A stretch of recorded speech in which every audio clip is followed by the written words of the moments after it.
बिहार को विशेष राज्य के दर्जा के मुद्दे पर राष्ट्रीय जनतांत्रिक गठबंधन यानी एनडीए दो फाड़ है। इसे लेकर भारतीय जनता पार्टी के प्रदेश अध्यक्ष डॉक्टर संजय जायसवाल ने एक बार फिर मुख्यमंत्री नीतीश कुमार को घेरा है। बीजेपी प्रदेश अध्यक्ष संजय जायसवाल ने अपने फेसबुक पोस्ट में कहा है कि राज्य सरकार प्रधानमंत्री नरेंद्र मोदी के लिए विशेष पैकेज का पूरा उपयोग नहीं कर पा रही है। बिहार सरकार को कामकाज का आईना दिखाते हुए कहा कि कई योजनाएं रुकी हुई है। बिहार को अगर आगे बढ़ना है तो पूरे मंत्रिमंडल का सहयोग आवश्यक है। आंकड़े देते हुए उन्होंने बताया कि केंद्र सरकार बिहार का ध्यान रखती है। बिहार को दूसरे राज्यों से अधिक मदद मिल रही है। उन्होंने जनसंख्या नियंत्रण पर काम करने की सलाह बिहार सरकार को दी है। बिहार के लिए विशेष राज्य के दर्जे पर एनडीए में मची खींचतान कम नहीं हो रही। इस मसले पर बीजेपी और जेडीयू में लगातार आरोप प्रत्यारोप जारी है।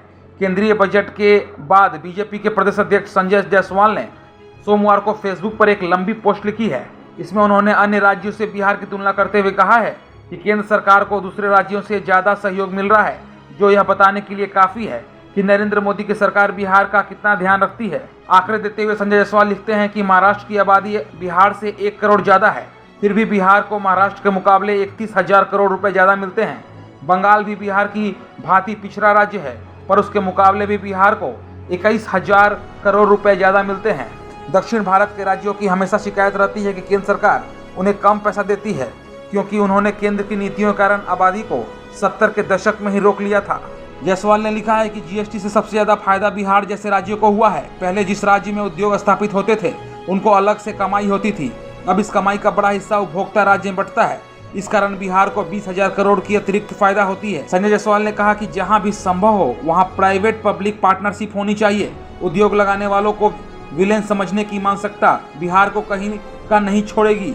बड़ौदा बस स्टैंड विश्व स्तर का है, पर ऊपर की मंजिलों में दुकानें खोलकर सारी राशि की भरपाई कर ली गई और गुजरात सरकार का 1 पैसा नहीं लगा।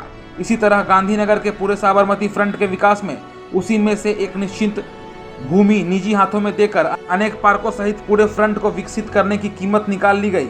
उन्होंने नीतीश सरकार को घेरते हुए कहा कि हम 6 वर्षों में भी प्रधानमंत्री के दिए हुए पैकेज का पूरा इस्तेमाल नहीं कर पाए हैं। अभी भी 10,000 करोड़ से ज़्यादा रुपए बकाए हैं। अपने इलाके की खबरों को जानने के लिए युवा शक्ति चैनल को सब्सक्राइब करें।